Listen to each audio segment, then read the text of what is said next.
Welcome to Love Lies Chronicles. I'd really appreciate your comment. It helps me understand if you enjoyed the story and how I can improve in future ones. I'm Ethan, 36. We were supposed to be saving for a house, not collecting stories for her friends.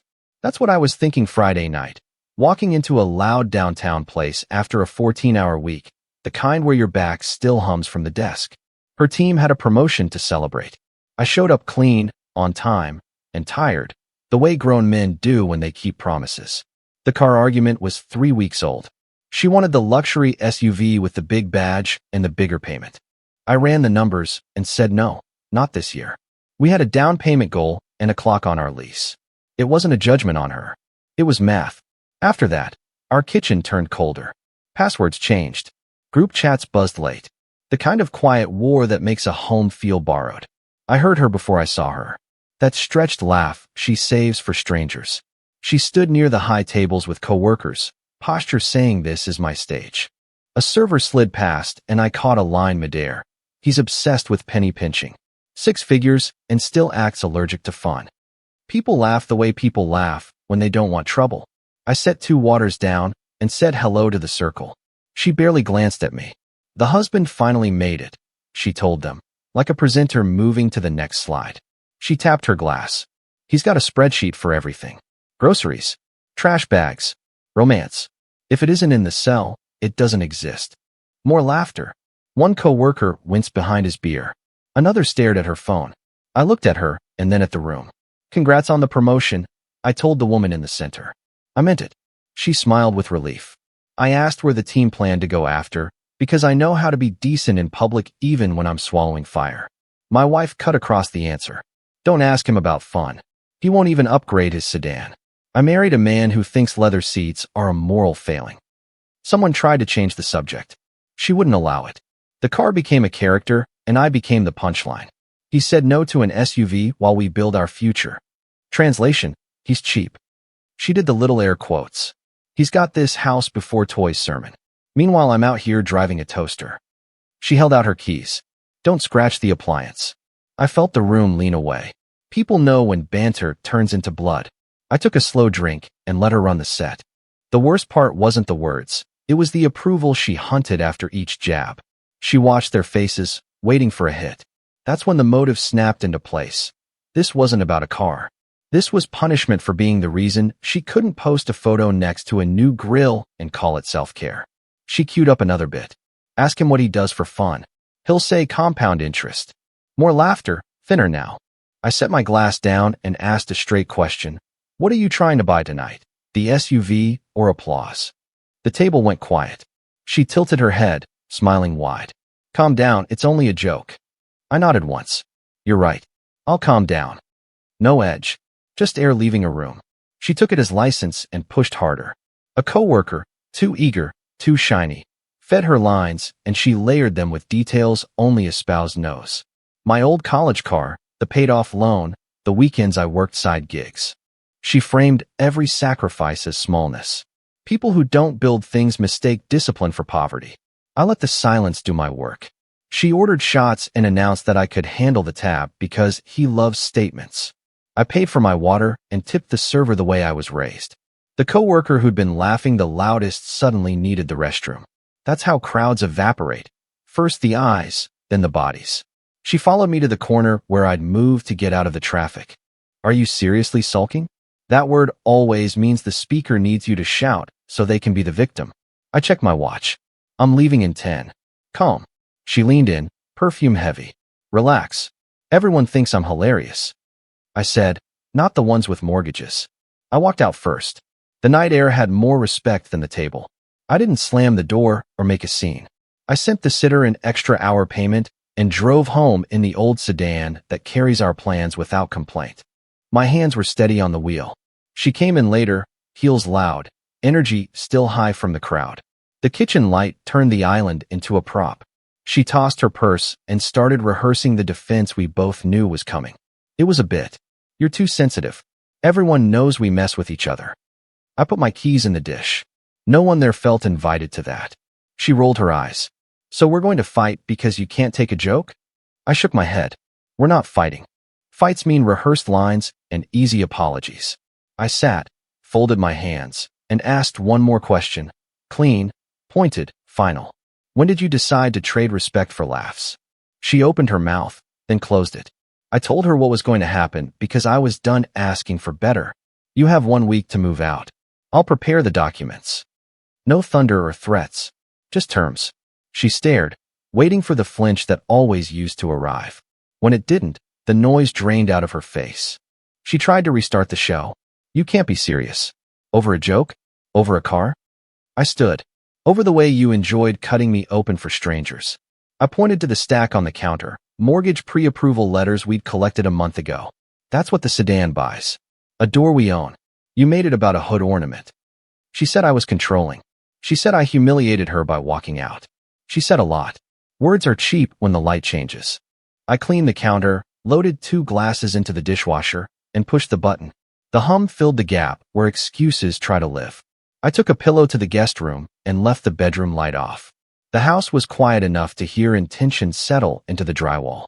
She stood in the doorway for a while, half apology, half accusation. I turned on the lamp and opened my laptop. Her footsteps moved away. I slept well. No spinning. The decision sat where my anger used to be. In the morning I brewed coffee and sent 2 emails before the sun hit the window. One to an attorney asking for a referral. One to our bank confirming the freeze on discretionary transfers. I left a mug on the counter for her. Courtesy isn't weakness, it's my standard. She came down in a robe, eyes swollen. You can't do this in a week. I stirred my coffee. It starts today. She asked if we could talk. I said we just did. She asked if I'd reconsider if she apologized. I said apologies fix moments. Last night wasn't a moment. It was a map. She said her friends would think I'm cruel. I said her friends already watched her audition for a life where I fund the show and accept the jokes as rent. She said I was blowing everything up. I said I was putting the fire out. That was day 1 of 7. I didn't tell her what to take or where to go. I gave the dates and the outcome. She won't laugh at me again in a room I paid to enter. The car will keep running. The house fund will keep growing. Quiet built the future she tried to turn into a joke. Quiet also wrote the line that ended the act. The morning after the bar, the house felt clean in a way I hadn't felt in months. Because the noise was gone. A deadline does that. It shuts down negotiation and opens calendars.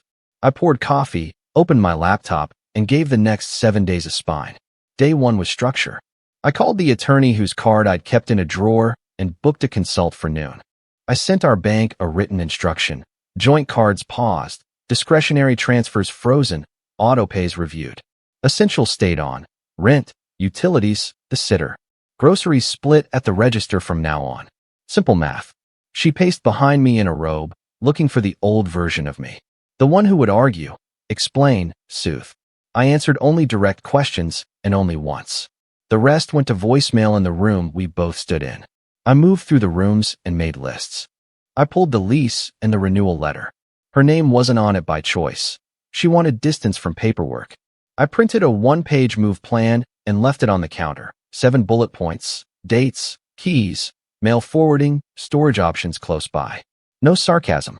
By noon I was downtown across from an attorney who has seen too many people wake up late. I told her the bar story, the motive, the line about jokes. She didn't blink. I drove home and ate a sandwich standing up. She texted from the bedroom, a mix of apology and attack, the alternating current she uses when a door won't budge. I replied once, move date, lawyer's name, boxes arrive tomorrow. She sent 3 more paragraphs.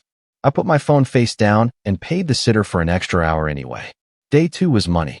I opened a fresh checking account and moved my direct deposit. I left the household fund untouched except for the essentials already listed. I canceled her authorized user status with 2 clicks. Cash flow tells the truth even when people won't. At the checkout line, she met the new reality. She came home irritated, waving a receipt. I pointed to the move plan and asked if she'd booked storage. She slammed a door. Day 3, I moved to the guest room fully. Desk, laptop, a couple shirts, shoes under the window. The master stayed as she'd left it. That was deliberate. I wanted her to walk past the mirror and see the space she performed in for strangers cost something here. I slept well again. At work I told my manager I'd be unreachable outside core hours for the week. No oversharing, just capacity. I crushed my sprint. At lunch, I bought moving boxes and tape. I labeled stacks in the hallway: kitchen, closet, vanity, shoes. She saw them and asked if I was serious. I said I was on schedule. She called me heartless. I told her hearts survive and houses built on respect. Day 4, she tried a new angle. She made breakfast, put on music, talked about fresh starts. I thanked her for the eggs and asked if she had scheduled movers. She blinked and said we should talk. I said we were. She cried, then snapped, then suggested counseling, then blamed the bar crowd, then said I should learn to take a joke. I folded the dish towel and put it back on the oven handle. That afternoon, I signed the draft separation terms. Temporary occupancy to me, a clear parenting schedule, a civil handoff of property. I set a calendar event for the move-out date and shared it with her. Timestamp, address, expectations. One line in the notes. Keys on the counter by 6 p.m. Day 5, the house went quiet in a new way. She packed the easy stuff and left the heavy pieces scattered. She put on a brave face for a friend who came to help, but I watched her fold when they boxed the framed photo from our first apartment. This isn't about winning. It's about building a life that can hold weight. That evening, she tried for intimacy without repair. A hand on my forearm, a soft voice, a story about us being better than this. I stepped back. I told her trust is an account, and last night at the bar she overdrafted in public. Deposits take time and proof. She wanted the feeling without the work. Feelings don't sign agreements. Day 6, I photographed every room and saved the images with timestamps. She accused me of treating her like a tenant. I looked at the lease and the calendar and said the week is nearly over. She fired off a speech that used to make me explain myself. I put the phone on the counter and fixed the cabinet hinge that squeaked for months. Night of day 6, I packed a small duffel and set it by the door. Because I finish what I start. At 9 p.m., I sent a reminder for the next day's schedule. Movers at 10, storage unit at noon, key return by 6. She read it and went upstairs without a word. Day 7 arrived with blue sky and a truck outside. The movers did what they always do: wrapped, lifted, carried. She hovered, offered small talk, tried to recast the week as a misunderstanding. I signed a receipt and tipped the crew. She asked if I would reconsider. I told her reconsideration came with clear terms weeks ago when respect started slipping. She said she was sorry. I said I heard her. Then I asked for the keys. At 5:50, she placed them on the counter between us. Hands shaking, eyes rimmed red, the weight of a joke that wasn't funny sinking in. I thanked her for handling her side and wished her a safe drive. She reached for a hug. I offered a nod. Boundaries are a muscle. They get stronger when used.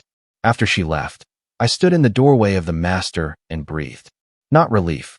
I carried my desk back in and set it by the window. That night, I wrote 3 short messages. One to the landlord confirming the occupant change. One to my attorney confirming the handoff of keys and the next steps. One to myself in a notes app. Keep your standards. I put my ring in the same drawer as the attorney's card. I didn't close the drawer hard. The sound of a clean slide is enough. Calm isn't ice. It's heat that learned discipline. She told me to calm down in a room full of strangers and expected me to swallow what that meant. I gave her the real thing. 7 days. No noise. Everything done. Tomorrow I will call the bank to finalize a few minor items. Consequence has a sound. It's the quiet after the truck pulls away and the house exhales. Keys gone, doors soft again, the echo of her heels replaced by the tick of the kitchen clock. I stood in the master doorway and let the room answer the question she kept dodging. Jokes don't pay rent. Respect does. The first 48 hours were a carousel of tones from her phone. Sweet, then sharp, then the long paragraphs built to trap me into debate. I kept it to one-sentence replies where logistics required it and silence where it didn't. Deadlines are honest. They don't argue, they arrive. She tried guilt by memory. Old photos pinged across my screen. Our first apartment with hand-me-down furniture, a photo from a beach trip where we were both sunburned and broke. That night we ate noodles on moving boxes and called it a date. I scrolled once and put the phone face down. Nostalgia without accountability is advertising. Her friends messaged too, the ones who laughed at dinner and then looked away when the laughter curdled. One sent a brave line about misunderstandings. Another went straight to blame and called me controlling. I sent the same 4 facts to both. The bar, the performance, the week, the move. No color, no extras. You learn who wants clarity and who wants a villain. Money did the next part for me. She walked into a dealership to test drive the SUV that started this mess. She texted a photo of a glossy hood and wrote, "I can do this on my own." 2 hours later, a second text landed, a screenshot of a finance denial and a string of dots. Math shows up even when pride won't. I didn't gloat. Day 3 of separation brought the social ripple. Word travels through offices faster than memos. A coworker who had winced at dinner sent a discreet message, "You didn't deserve that." I thanked him for the note and asked him to leave me out of any retellings. No speeches or rally. The people who saw already know what they saw. That evening she tried seduction without repair. A soft knock, a soft shirt, careful makeup, a plan to talk somewhere private. She stepped inside the doorway with a smile she used to wear for me. I didn't move from the table. Truth needs daylight. I laid out a single term, direct apology to me and to the people who watched, counseling scheduled with times on a calendar, a written commitment about public respect. Her face cracked in the middle. Pride hates paper. The pivot came on schedule. She turned to blame. The word insecure came out first, then controlling, then you embarrassed me. I didn't bother with the mirror. She had already seen it when the finance manager shook his head. I walked her back to her car and closed the door gently. The porch light clicked off behind me. She tried panic next. A group text went out to our circle claiming I had blindsided her, that I'd always been cheap, that I was punishing her for wanting a nicer life. I didn't answer. Within minutes, 2 of her friends left the thread. Another sent me a private message apologizing for laughing at dinner. Consequences don't need my voice. They brought their own. I sent one message that night, but it wasn't to her. It went to the dinner host. Appreciate the invite last time. I left early because the event turned personal on the mic.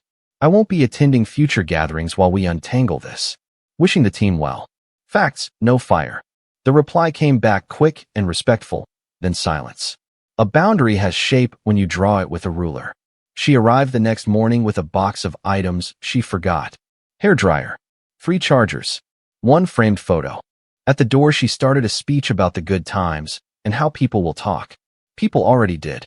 I signed the inventory, handed her a sealed envelope with the next steps from my attorney, and stepped back so the door could close slowly. No final shouted line. The soft latch beats the thunder. I didn't comfort the fallout she lit. That was intentional. Her game had always depended on me being the cushion, the soft landing after the hard joke, the apology for the thing I didn't cause. I stopped being furniture. When the calls came at 11 p.m., I let them ring. When the texts asked, "What do you want from me?" I sent the 3 bullets again. Accountability, counseling, respect in public. That's the whole list. By the weekend, she tried a theater move. A casual group invite went out for drinks at the same bar. I arrived for 10 minutes because I prefer clean endings to ghost exits. I ordered water, tipped heavy, and told the host I'd be gone by the time the first round hit the table. She walked in late, ready to play charming. When she saw me, her posture stiffened like a wire. I stood, said enjoy your evening, and left before any cameras could tell a new story. The guy with the shiny smile from last time watched me go and kept his eyes on the floor. Back home, I packed the last of her mail and set it aside for pickup. I made a small change to the living room. Moved the couch so it faced the window instead of the TV. Monday brought a different knock. Our sitter arrived early, worried about us. She'd heard pieces. I paid her for last week's extra time and told her she handled everything perfectly. Good employees get clarity, thanks, and money. That's respect, too. She smiled in a way that told me she'd passed the right story without needing to talk. Her last move was the one all performers try when the crowd leaves: rewrite the script. She sent an apology that avoided the word sorry and asked for a coffee to process this together. I forwarded the counseling contact and offered 2 appointment windows. She fired back that I was cold, that a husband should care how his wife feels. A husband should. A man does not soothe the hand that cut him open on purpose. I didn't poison the well. The only public thing I kept was my posture. It did what she wouldn't, held weight. The mirror punishment was quiet and exact. She felt the same emptiness she'd tried to hang on me in front of her circle. The same silence she forced on me when she waved me off at that high table is the silence I gave her now when she wanted a hug. At the end of that week, my attorney emailed a clean packet. Temporary terms filed. A draft for a longer agreement if we chose that route. I signed, scanned, and sent. I don't play winner and loser. I play builder or breaker. She performed breaking and called it humor. I built a line and stuck to it. She feels the loss now, in her feed, in her texts, in the eyes of people who watched her cut and then watched me refuse to bleed on command. Closure isn't fireworks. It's a calendar that keeps its promises. After the keys and the truck and the quiet, I got two things back that I had let slide: my standards and my time.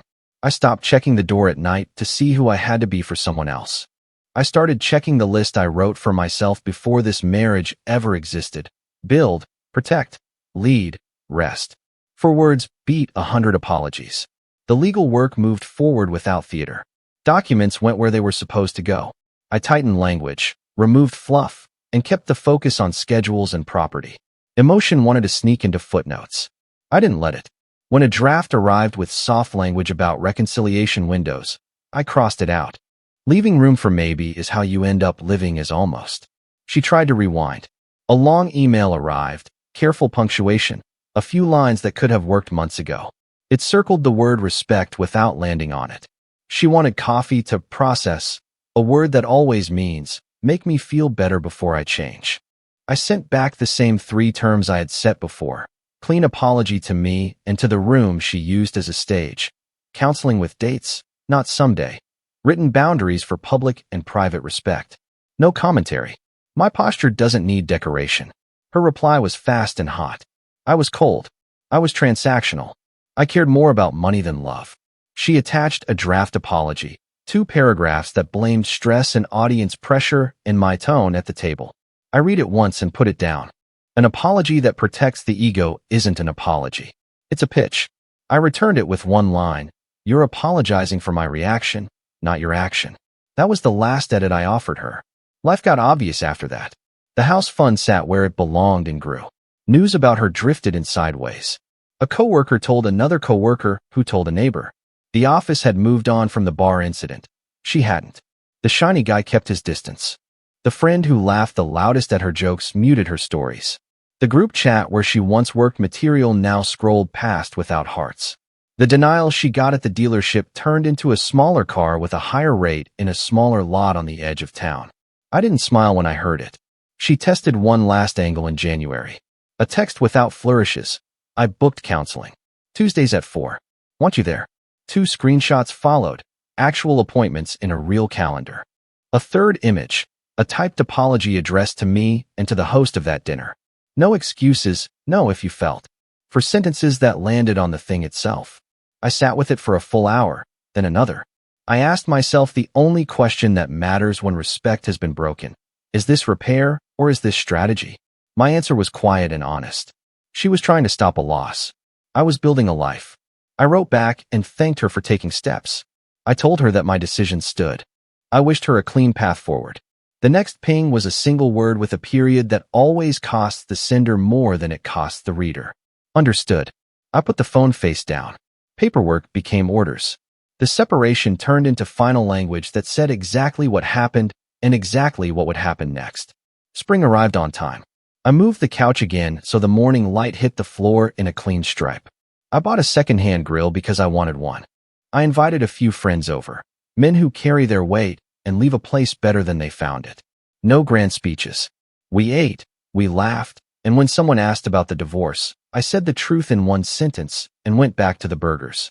She exists in my week on the days the calendar says and inside the agreements we both signed. Exchanges are clean. There's no ice, no fake warmth. Sometimes she looks at me like she's searching for the man who would have bent this back to comfort. He moved out with the keys. The man who remains keeps his word to himself. If you're waiting for a twist where I take her back because time's softened the edges, it won't arrive. Because I carry a standard. People confuse kindness with surrender. They think grace means you swallow disrespect and call it growth. That's not grace. That's rot behind pretty paint. The house I'm building won't hide soft spots. It will be sturdy in daylight. I didn't punish her. I did the easier thing that feels harder in the moment. I drew a clear line, enforced it, and lived by it when it got quiet. The consequences that found her were the ones she wrote while she was chasing laughs in a room that wasn't her friend. It's her lesson. Respect isn't a speech I give someone else. It's a promise I keep to myself and then extend from there. It's non-negotiable because the minute you try to sell it, you've already bought a worse life at a higher price. She learned that in public. I learned it again in quiet. The house fund keeps growing. The hinge doesn't squeak. The door opens and closes cleanly. That's the point. If she ever tells this story, she'll drift toward the parts where I was calm when she wanted tears. She'll talk about how I moved money and furniture and dates with a steady hand that felt cruel because it never shook. She'll miss the only detail that matters. My calm wasn't punishment. It was clarity. I didn't leave to make her cry. I left to live where respect is the floor, not the tip jar. When the papers came back stamped and final, I put them in a folder and slid it into the drawer with the ring. Then I closed it and stood at the counter where the stack of mortgage pre-approvals used to sit. I made coffee. I poured a cup and took it out to the steps. The neighborhood was quiet. Somewhere a dog barked at nothing. Somewhere a couple argued about something that wasn't the thing. I drank my coffee and didn't rehearse how to save anyone. Respect is not negotiable. Neither am I. Dear listeners, please share your thoughts in the comments, and do not forget to like, share, and subscribe to the channel.